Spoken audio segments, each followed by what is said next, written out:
But then as I, got closer to my 30s and some differing life stresses started piling on, I found that I was feeling less and less well.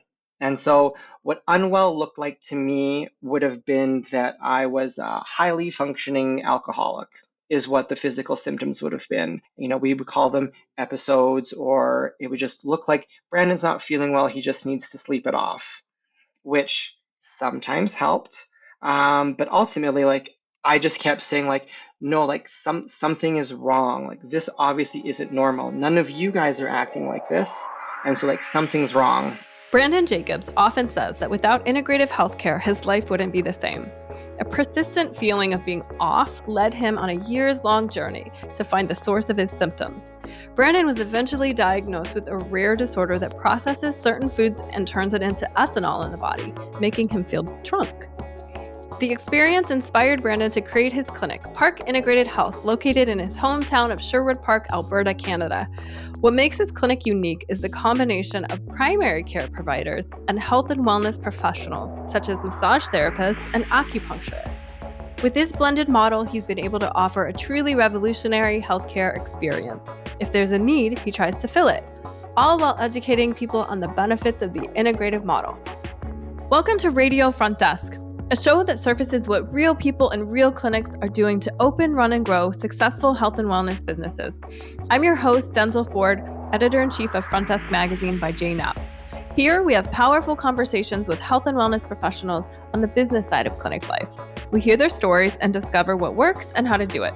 And we also talk about what doesn't work. If you want to check out more stories like this, head to jane.app/front desk.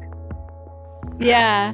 Well, I'd like to start by getting to know you a little better, if that's okay. So I'm just wondering if you could tell me your background, maybe get into a little bit of your early life that kind of inspired your career, if there was anything like that, and what brought you here today to talk to me. Well, when I left teaching, I started to do that, and I thought, well, this probably won't be sustainable long term, so I took massage therapy. And then I also thought, well, this might not be sustainable for my whole life. And so I took a whole bunch of yoga training. So I started to bridge all of those into some holistic and allied health healing. And along the way, I met Heather, my partner and the mother to my daughter, and Nija Bakshi, who is one of our co-founders. And she was a massage client of mine. And we went through, she was a client of mine for a good 10, 12 years. And as we started to build relationship, Heather and I always thought, well, when you graduate from acupuncture school, what are we going to do? And we thought we would do training, massage, yoga, acupuncture, and open up a little clinic. And Nija on this other side was like, what are you and Heather going to do when she finishes? And so I told her, and she's like, well, I'm really looking to get out of inpatient medicine in the hospital. And I was thinking that we could work together and see if physicians and allied health providers could work together as equals. Is that something that you'd be interested in? And we kind of went from there. I said yes. And so we started working on some background stuff over 18 months before we opened in 2017. And Heather was like, well, how are you going to do that? And can I help? And so we joined forces along with Nija's husband, Mahesh, who does a whole bunch of the finite skills that we don't have, like fixing things and accounting and that sort of thing. And we just all joined together and really were invested in the area of Sherwood Park. That's where I grew up. That's where Mahesh's parents are. And that's where Heather and I live now. And so, long story short, educational wise, and that's kind of how I got here. Yeah. Okay. There's so much to dive into in that. I also understand you have a really interesting personal health journey that sort of informed your way of moving through being a business owner and being involved in healthcare. Could you talk about that a little bit? Absolutely. Where would you like me to start in that part of the journey? Well, from what I understand, you have a long history with not feeling well, and you This is didn't know why true. for a long time. So Yeah. maybe start there. Okay, so I can say that my first recollection was around when I was 13, playing baseball at wasn't my high school yet, but it eventually was, and I just remember like not feeling like myself in spite of having eaten well and being hydrated. I just like didn't feel like myself. My dad would have described me as like not being there, or that just like something was off. And so that's kind of my first memory of it. Mm. And then the memories are kind of scattered. I remember it happening when I was playing Alberta basketball when I was probably 16 or 17. I was on the bus, and my teammates were just like, "What's wrong with you?" And of course, like in that age category, you're like nothing's wrong. Like, what do you mean? And so and as I aged, like I still got defensive, but upon a lot of reflection, people were just looking out for me, because when you don't show up the way you normally do and people check in on you, like they're not doing it because something's wrong. They're doing it because they care about you. Um, Yeah. and I found it happened a little bit when I was playing university volleyball, probably not a whole lot. But then as I, got closer to my 30s and some differing life stresses started piling on, I found that I was feeling less and less well. And so what unwell looked like to me would have been that I was a highly functioning alcoholic, is what the physical symptoms would have been. Um, in spite of, being with Heather for an entire day, not out of her sight, my cognitive functioning would just kind of decline throughout the day. We would call them episodes, or it would just look like Brandon's not feeling well. He just needs to sleep it off, which sometimes helped. But ultimately, like, Mm. I just kept saying, like, no, like something is wrong. Like, this obviously isn't normal. None of you guys are acting like this. And so, like, something's wrong. So by a stroke of, I don't know, just call it like thankfully, because without integrative healthcare, like I wouldn't be alive. Heather and I were watching a TV show, and a man named Dr. Canodia was on the TV. And there was a reenactment of a man who was at a pizza shop, got pulled over by the police. He couldn't walk a straight line, could hardly talk. He was a devout non-drinker, and it was just a reenactment of how food can interact in people's systems. So essentially, at the time, um, Oh.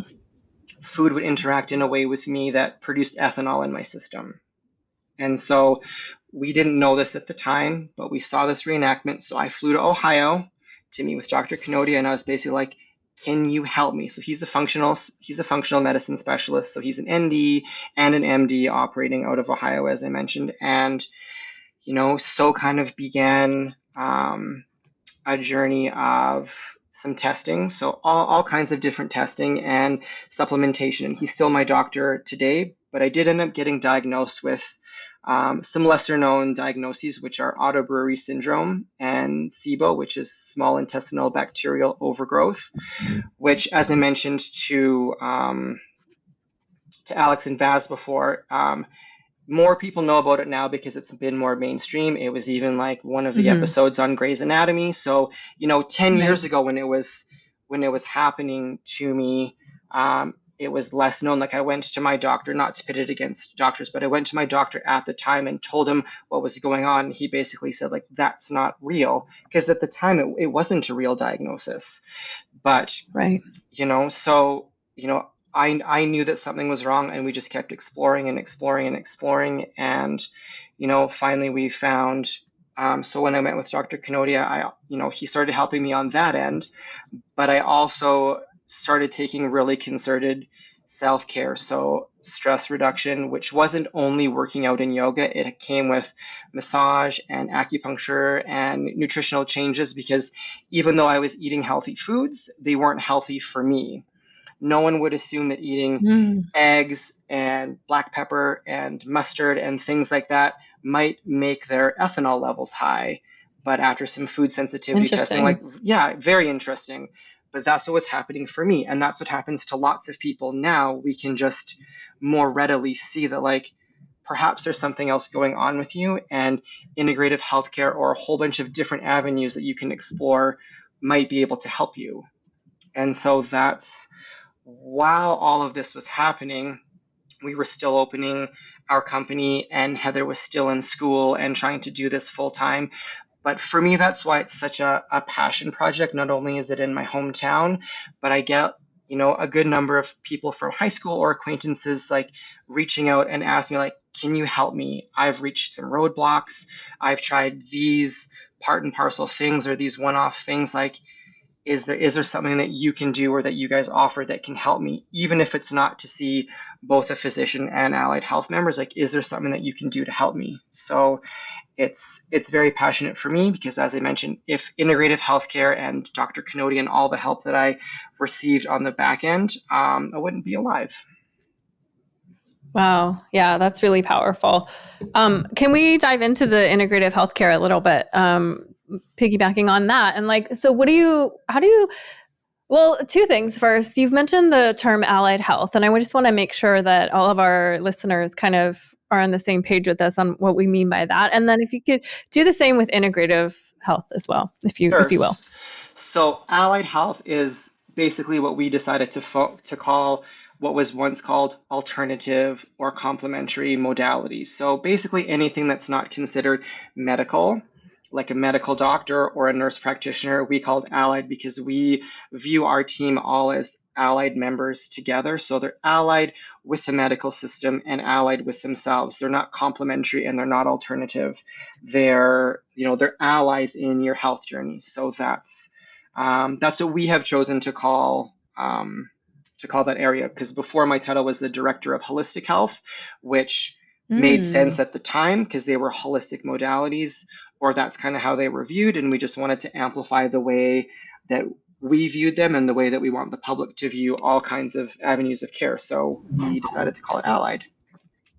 And as far as integrative healthcare, we call it integrative instead of integrated because integrated denotes that there's a stop, but integrative means it's ongoing and ever changing. And so we called it Park Integrative Health because we knew it would always be evolving. We had no idea what the team or the modalities or anything would look like, and they have vastly changed over the years, and they've changed which services are most popular at any given time.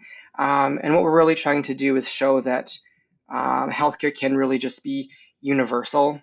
It's not one side, so to speak, over the other. It's not medical versus allied, or my doctor did this, or my chiropractor did this. We try and elevate all of the modalities to the best of our ability, knowing that we won't be able to, please everybody, and not everyone's going to have the same viewpoint. But integrative healthcare is just new in practice. It's not new in theory, because that's how medicine's practiced, all over the world. It's just a little bit newer here, at least in our area, a little bit maybe in yours and across Canada. It's not as common as other places in the world. So we're trying to, get a foothold on how we can change the way healthcare is experienced in Canada. I love that so much. And what I noticed about your clinic is that you have many of these allied healthcare options within it. And then you also have physicians. So could you talk about how those two things exist within the same world and maybe bring us inside the clinic a little bit? Like, what's it like to be there? I mean, I love it there. I mean, I took a lot of places that I worked and really focused on the things that I didn't like or the ways I didn't like to be treated. And I won't obviously call anybody out, but I have some really pinnacle moments that happen with every place that I worked. And I was like, oh, if I'm ever fortunate enough to run something or lead people or help people have a job for their families, like this is how I would want to do it. So when you come in, you're greeted with nice, friendly faces, very fresh branding, greenery, and essentially all of the tones and colors and everything that we've picked are so that essentially you would feel safe in the space. You wouldn't know that you're here to see a doctor or that you're here for therapy or that you're here to see a massage therapist. Everyone is treated the same in the waiting room. The difference is that you predominantly go to the west side of the building if you're seeing a physician and the east side if you're going to allied health. But that's grown and evolved and changed over the last 7 years. So essentially, like, you'll go to your appointment and we have lots of options. But the biggest thing is that it's not really a choose your own adventure, but there are a lot of options. So while our physicians right now happen to be full because there's a huge demand to have a family physician, we offer something that Heather actually has produced in all of our processes, and those sort of things are the things that she excels in. So all of the programs and those sort of things that we have are from her brain. I just get to talk about them.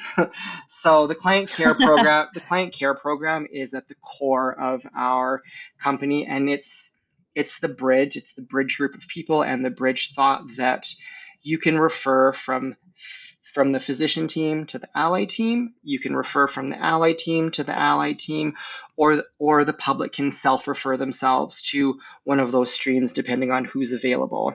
So I would say it's kind of like a health coach, only it's more like starting at the beginning of your journey. So let's say you're really interested in Park Integrative Health.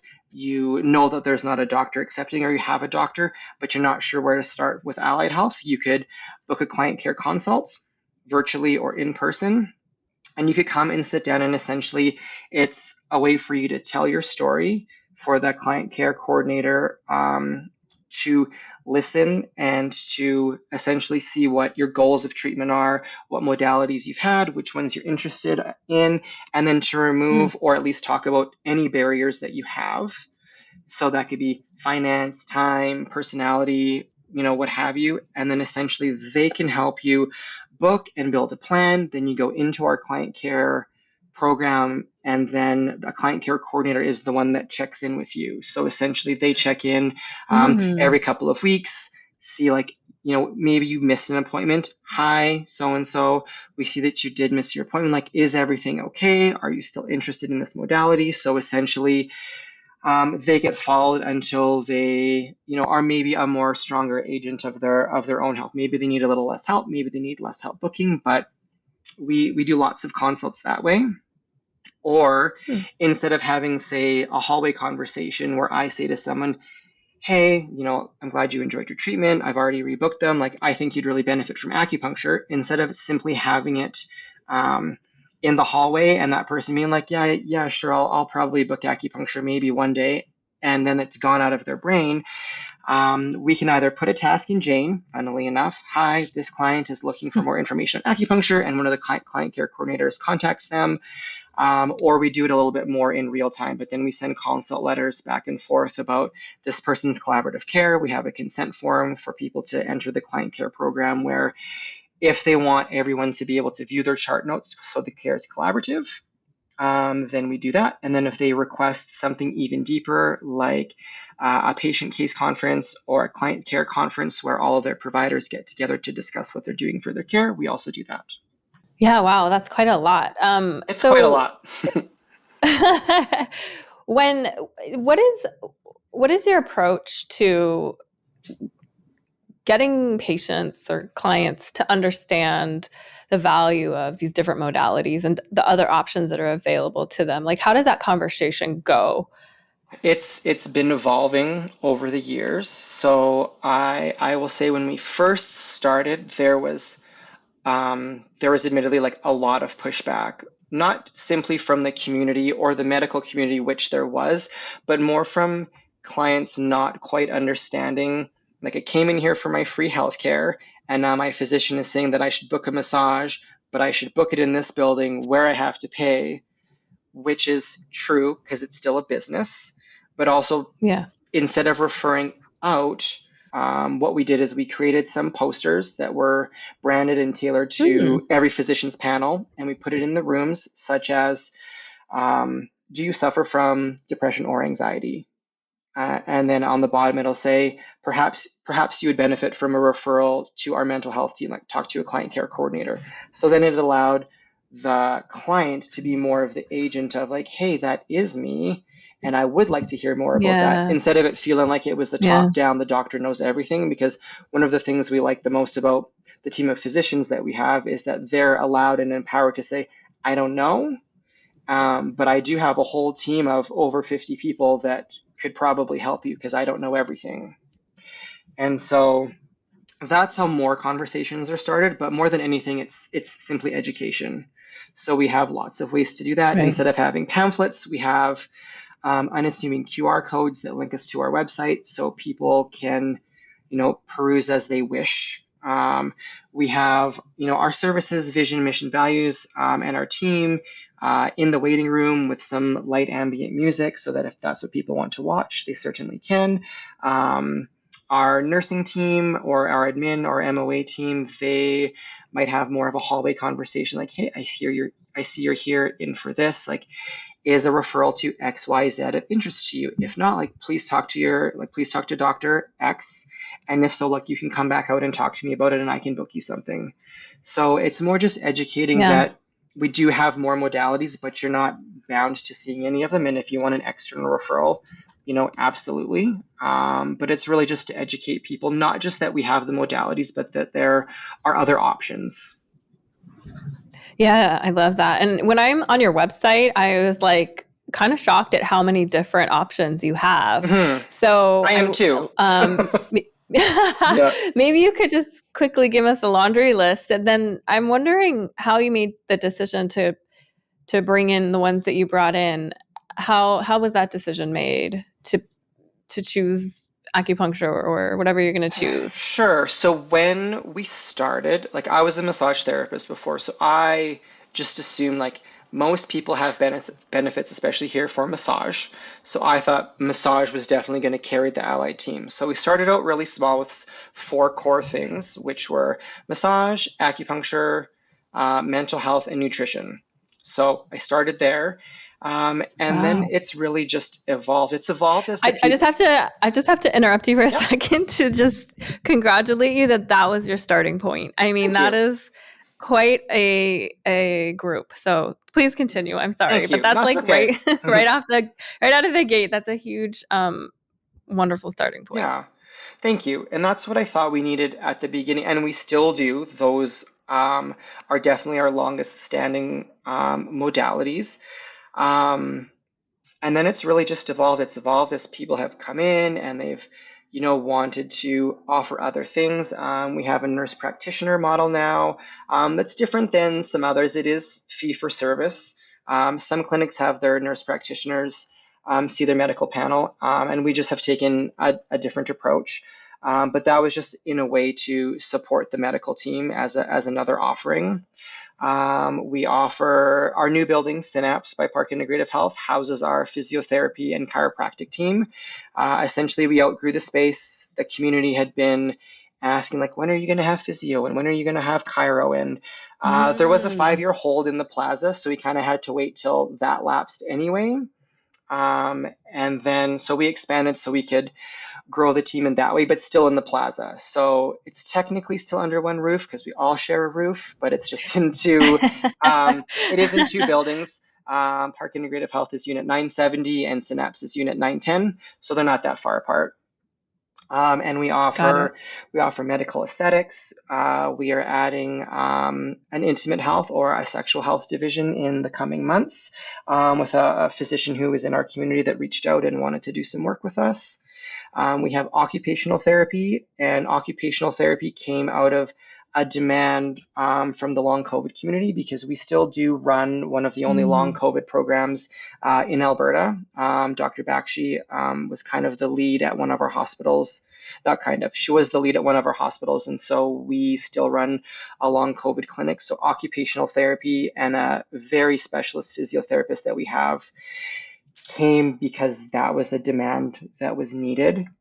That's all I can think of off the top of my head before I go off on a tangent. So it's a lot, and there's some more, and some of it's been diversified because some of the massage therapists offer some things that are a bit outside of massage therapy, like manual osteopathic therapy, which is different than osteopathic manual therapy. And we have both. We have MOTs and we have an OMT.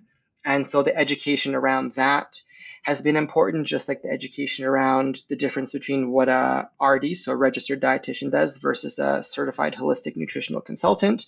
They have similar educations, but take differing approaches. And so it's been a lot about educating our team first so they can talk about it, and then the public second. And so it's just evolved. I rarely turn away something that somebody wants to try, because I think like, well, if not us, who? Why don't you try that? Why don't you see if it works? Like we can work together and see if this is something that brings you joy or fulfills your practice or your family, and we just kind of go from there. Yeah, so if I'm hearing you correctly, some of your decisions were made because you kind of thought it would be good to have, and some of it were patients actually asking you for a certain type of treatment. Is that correct? Definitely. And we are the first to say like we don't know everything. And so like if you have Mm-hmm. an idea or feedback or something that you want, like let's sit down and talk about it, because we definitely haven't thought of everything. So yeah, some of it's come from a demand, or we see that there was a need that we didn't realize there might be. Because I trialed Yeah. occupational therapy before COVID, and it was a really big flop. And Oh, there interesting. just wasn't the demand. The occupational therapist that we had is amazing, but she came from the school system, and lots of people were looking for occupational therapy, like return to work plan. Um, More like what other people would think, like occupational therapy is I got hurt on the job and I need to get back to work. And her niche Mm. was a little bit different, but then she had a different niche that we just couldn't fill at the time. And then long COVID came, and now we have two occupational therapists, and they're both quite busy. One works, predominantly virtual, and she's busy also. So I have a bit of an abstract follow-up question. Do you have a sense of where patients and clients are getting the information they get outside of your clinic on what they think about the different types of healthcare? Because you're talking about, in one moment in time, a certain type of treatment not really being in demand, but then after an event, it becomes in demand. Where is that coming from, I guess, more generally in society? It's kind of a big question, but I don't know. I don't know if you have any thoughts on that. I think in general, it is the knowledge that not everyone holds all of the information, and not one thing works for everybody. Everyone who has had some sort of self-care has probably had a bad experience. That doesn't mean that that person Yeah. is a bad person or a bad provider. That person likely had something going on for them that nobody knows about. And so I think instead of just saying like that modality doesn't work, it could just be like that modality didn't work for me at that time, because Mm, there are hundreds of thousands of success stories for each modality. So I think yeah. people are educating themselves more and taking a bit more agency over what knowledge means, and that um, the physician A doesn't know everything, and B doesn't have to know everything. They don't have to hold all of the cards, and they likely don't want to, because it's a high pressure job, especially in family medicine, where you kind of go to them for Mm. everything. I mean, we can't be expected that they know everything in the world. So it's great for us for them to have a very trusted team and a trusted brand in the community to refer to. Yeah. Can you talk about your business partner who is a physician, Yeah. and what was her experience collaborating with you to build this business, and where do you think her interest in having that partnership came from? Well, I will do my best to speak on her behalf, because obviously she's not here. So Yes. I think she's very forward thinking. Um, and so I wouldn't say that she's necessarily like a unicorn, but I would say at the time she could see that medicine could be done differently, that it could be changed, Mm. that there were more options. There are still physicians that we know that don't believe in modalities like acupuncture, even though acupuncture has been around for thousands of years. So I think it took an open-minded physician to want to do something different. And then essentially, because Heather and I built such a trusting relationship with her and her twin girls, I think she just inherently trusted us that we would make good decisions on what modalities we would bring in.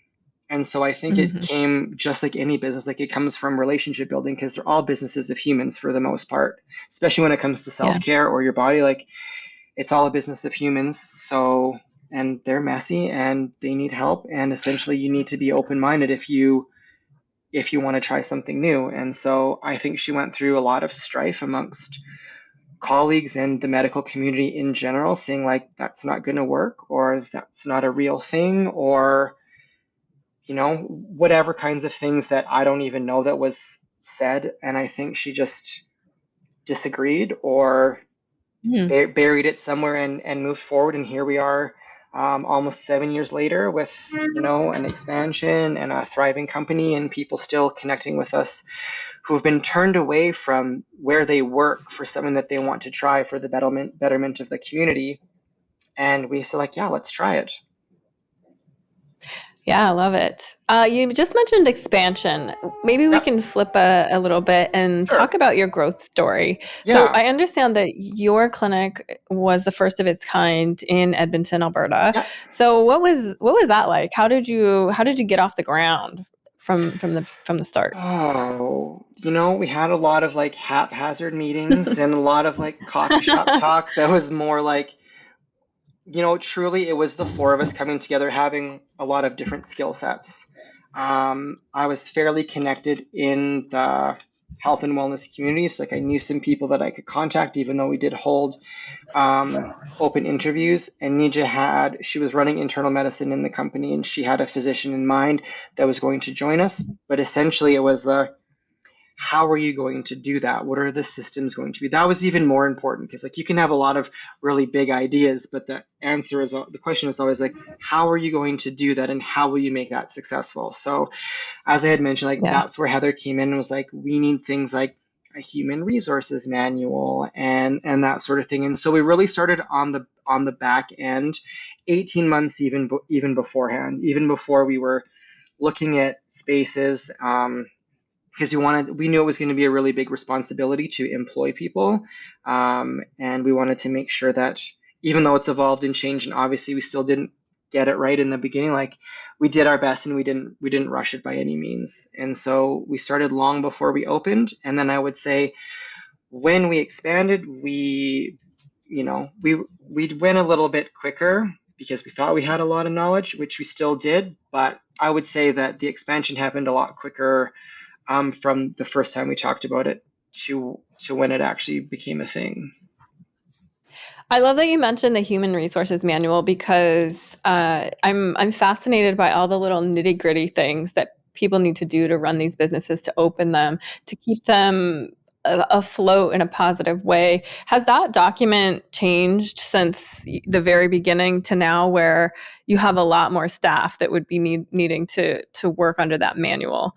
Oh yeah, it changes all the time. It's a living document. It gets changed and Yeah. updated, and it all comes from things you didn't think you need to put in a human resources manual. So, It comes from the mistakes. When something goes wrong, you're like, let's add it to the yeah, manual. it also was a good reminder for us that people view the world differently, and so even if we take our values, for Mm, example, like a value like integrity, it does mean different things to different people. So in our manual, and even our team at the time, like we had them write like, what does it mean to you? Because it means different things to different people, and we were finding that there was some, we do a values exercise even before, like in our interview process, because we found that if our values don't align, we're probably not going to be aligned to work together. But that's the biggest thing that changed in the human resources manual, which was the way we do the work and why, and everyone being on the same page of like what that actually means, because there's tons of definitions for lots of words in the dictionary. And so it was more of a, yeah. this is what it this to us, this is what it means like to show up with integrity. This is what it means. This is what patient and client centered care means to us, instead of just this is our value and it means to you what it means to you. So it's an Right. always changing document because healthcare and business and people are always evolving anyway. So it needs to be an updated living document. Yeah, I love that. Can we dive into the people first care and culture of your clinic, and how do you approach that? I'm assuming that's one of your values. So if I'm right about that. Yeah. So tell me how you do define that, and then what are the nuts and bolts of how it looks from day to day, what people are expected to do? So is this the patient? So is this patient centered like for the public or for our team?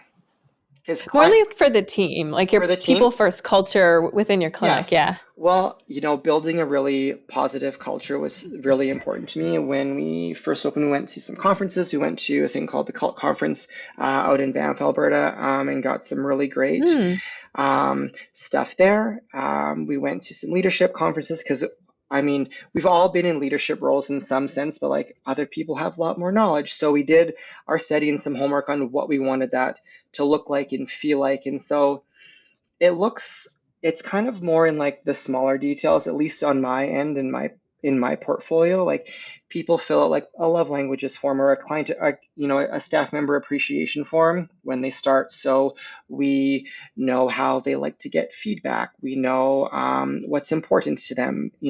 Stemming from the 5 love languages, obviously, even that has evolved over the years.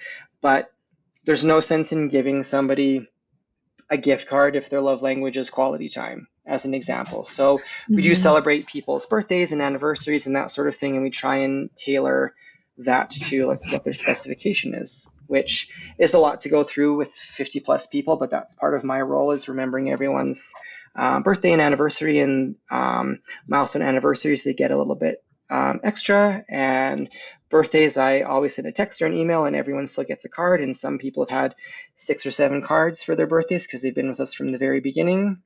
We offer wellness days instead of sick days because we really want to support that. Like, you can take a day off when you need to take a day off. Just make sure it doesn't affect your team, to the best of your ability. We're very, I would say, loose on things like timely lunches because we know people need to recharge. And so long as the work is getting done in an effective manner, we like to think that we offer a lot. We don't offer a super strict dress code because I want people to express how they feel and their own personality within some guidelines, but we don't have uniforms or anything like that.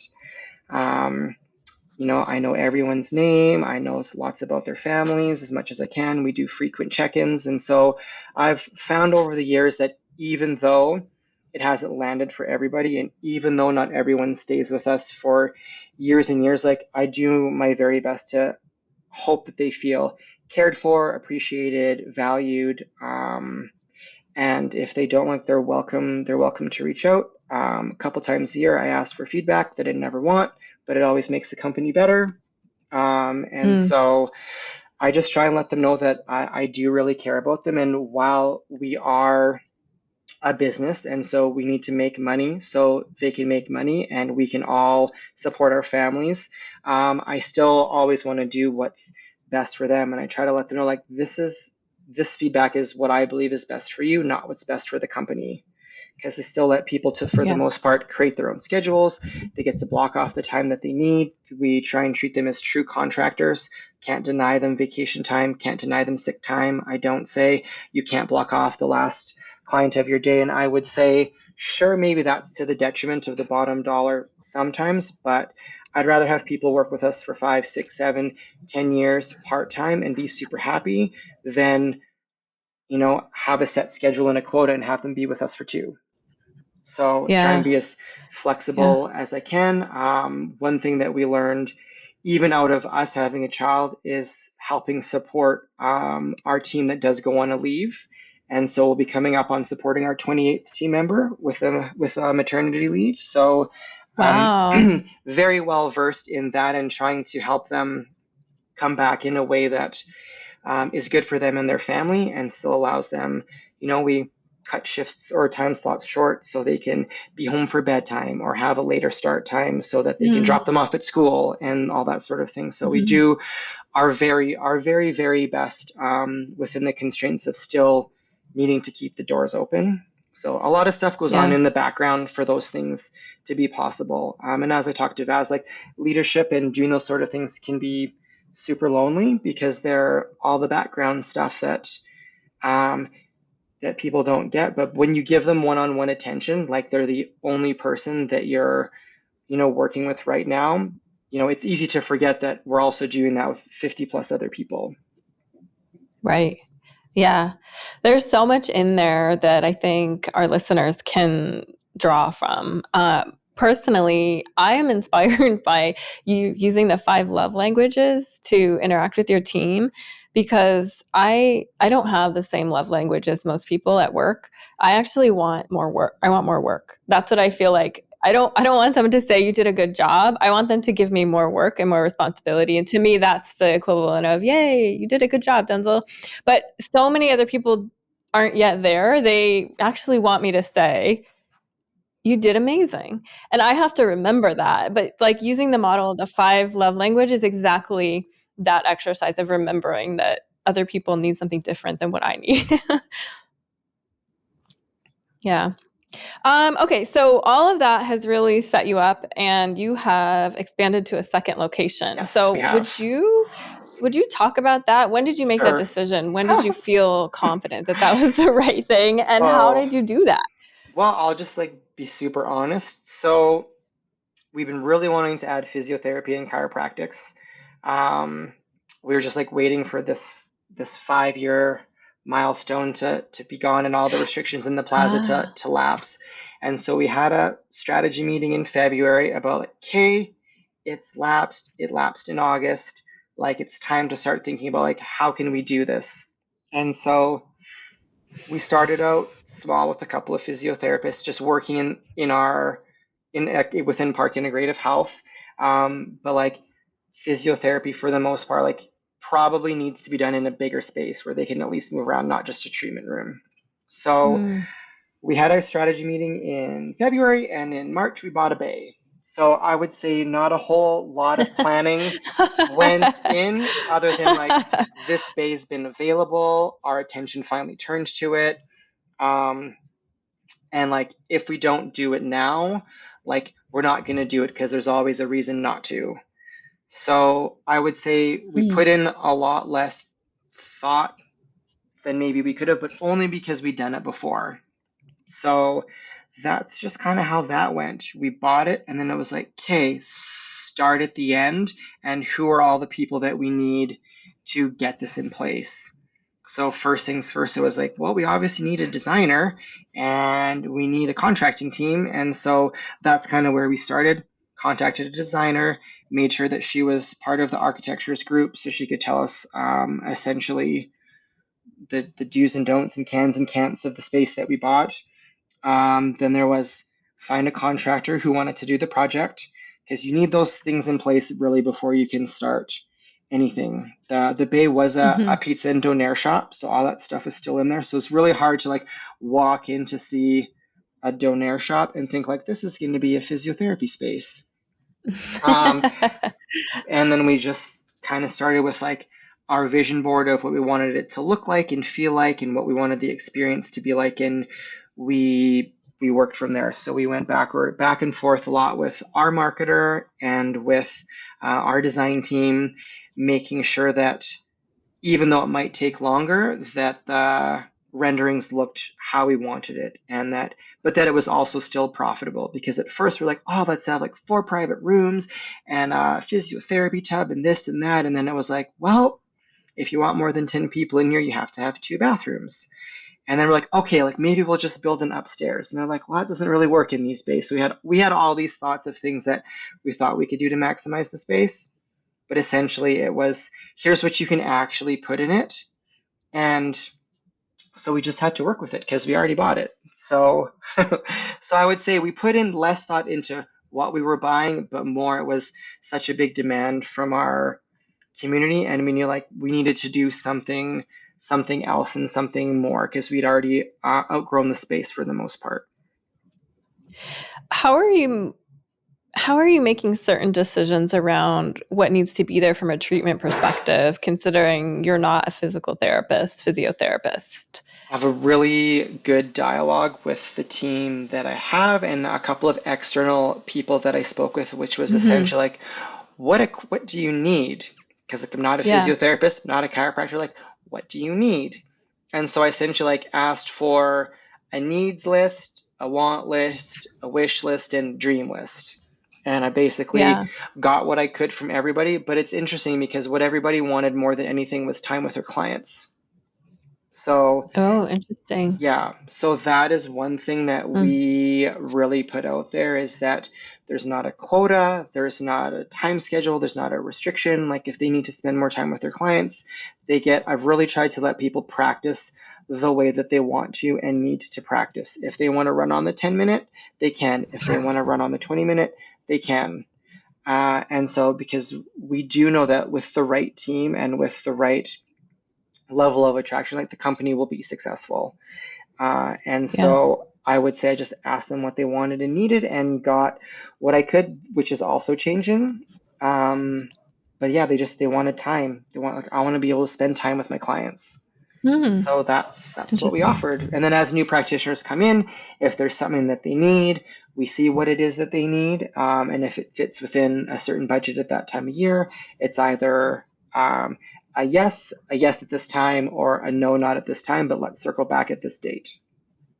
Right. Yeah, I love that. So let's just, in our last little bit here, if we could talk about marketing a little. A lot of our listeners find that to be kind of an enigma. How do you do it? There's a lot to choose from. So I'm wondering if you could talk about what you did, what you found to be most successful, and even if you feel comfortable, what you found to not really work very well and why. Sure. So, as far as what I've learned in marketing, which is a ton, I would say that it's one of the most important things that you can invest in. Word of mouth is great, but word of mouth only comes around if you get your name out there, which marketing can do. And so we went through a couple of marketers at the beginning that we and essentially like butted some heads with. And so they weren't a right fit. But it was really early on. Like we kind of went through a couple at the beginning because like I knew that's what we needed. Kind of like the ambassadors that we have. Like I know that I can't personally spread the message of integrative healthcare just because I grew up in Sherwood Park. Like that's not really how it works. And Yeah. so Yeah. finally met who we have now. Her name is Karina. She's been with us for coming up on 6 years in July, so almost the entirety that we've been open. And essentially, she helps us with all of the branding. She does things like creating a brand Bible, what you want your brand to look like, feel like, does it fit your personality? And so essentially we did go through a recent rebrand while we were opening Synapse, we went through a rebrand and we Oh, wow. redid our website. So we decided we'll just do it all at the same time, which was really great for the organization. Really stressful on our part, but we're all past that now.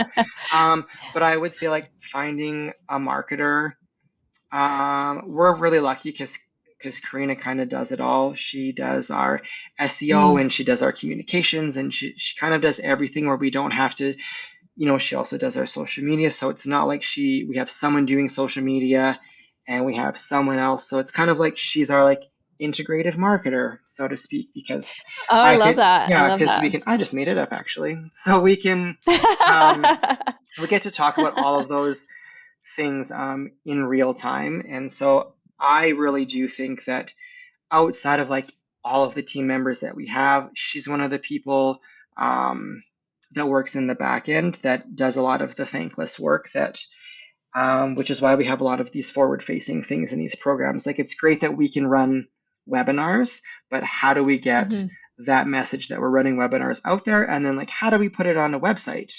Are all things that aren't in our strong suit, and also things that we don't necessarily want to take the time to do. So we'd rather pay an expert and put our time towards our strengths. Just like I don't do accounting, I'm sure I could learn, but Mahesh has an accounting background, as an example, right? I could write the Yeah. human resources manual, but that's a strong suit of Heather's. So I would go to Oh, Heather. I okay. would lean on my team to do things like that. So I think marketing is the same, and finding and vetting someone and doing it very carefully and going with your gut on this is a good match and a good match for me versus I just need somebody. But I would strongly suggest doing that. What did one of our earlier relationships within advertising was like stopping advertising is like trying to stop a clock, which is more the idea of like you should always advertise because like I'm sure you can attest to, if anyone who watches TV or sees a commercial, like those are really big multi-billion-dollar companies that are still advertising,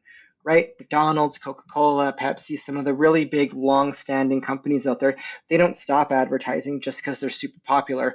They just advertise more and more and more. And that's like some of the realtors that we have in the area. The busier they get and the more well-known they get, the more money they put into advertising.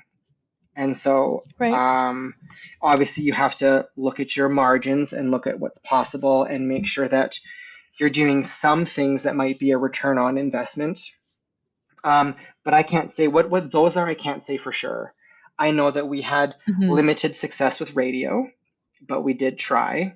But that's not to say, I mean, there's still, that's what helps run radio stations is the advertising dollars that they get. So it didn't work for us, but it works for lots of people. But would we go into marketing for radio? Probably not. Would we put our name and brand on buses again? Probably not.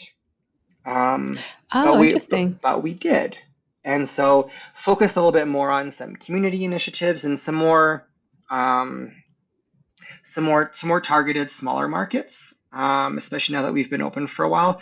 Do I think that we could do more marketing? I mean, I always do, but it's just finding the smart ones that make sense. Like for a long time, we've got some billboards like right around our plaza that we didn't do for a long time. But then when we opened Synapse, I thought like we should probably like inquire about this again just to get the brand visibility out there. So, right, because if someone needs at least 7 times to notice something, like you've got to find other ways to do it. So, long story short, I think everybody should either look for a marketer or find a key team and something that fits in their budget. And even if it feels like it might not, like I still think it's super important because it's a broader scale to get yourself out there, even if it was just SEO or your search engine stuff, like even to help you move in that area, like I think it's still worth it. So we're always trying to find new ways to get our name out there because like I mentioned, we can't do it by ourselves. How do you have the conversation with your marketer on what's working and what's not working? Is that just you guys do regular meetings? Does she create a report for you? How does that work? Kind of like all of them. We're actually quite good friends. And so it's, we're able to say like, I don't really like this, or I don't like this in the social, or can we switch it to this, or can I get a report on the Google Analytics because I'm not seeing an uptick like we had discussed. We had discussed this percentage of an increase and it's nowhere near that. Like, can I see what's going on? I mean, I usually ask for like, what does this mean? But I still want to know, like, we talked about this being the return and this isn't happening. And so like, what do we need to do differently? And even Karina has outsourced to some other experts because I don't expect her to know everything either. Yeah, I love that. So it's just. So what? No, go ahead. No, you go ahead. Okay, I was just going to move on to the next question. Great. I thought Okay, what is next for Park Integrative Health? What is your next vision for what's coming? Well, our next vision is continuing to build the team at Synapse. So we've got 4 physiotherapists and 2 chiropractors. We want to continue to build the team because, funnily enough, all the physiotherapists that we have are moms. And so we don't have a full-time physiotherapist. We have 4 who work a couple days a week because they have families, which is great for now. So it's really building out that, and we are really excited where we're going. So this is all, nothing's ever 100%, and we've learned that. But as it's going right now, we are opening up a sexual health division for all identifying people, as well as ideally adding a physician who may or may not be accepting new patients. I can't say that for sure. It's a really big deal to have a physician who's accepting, so I can't say that for sure. But we're looking at expanding that, and we've always been on the hunt for a naturopathic doctor to join our team.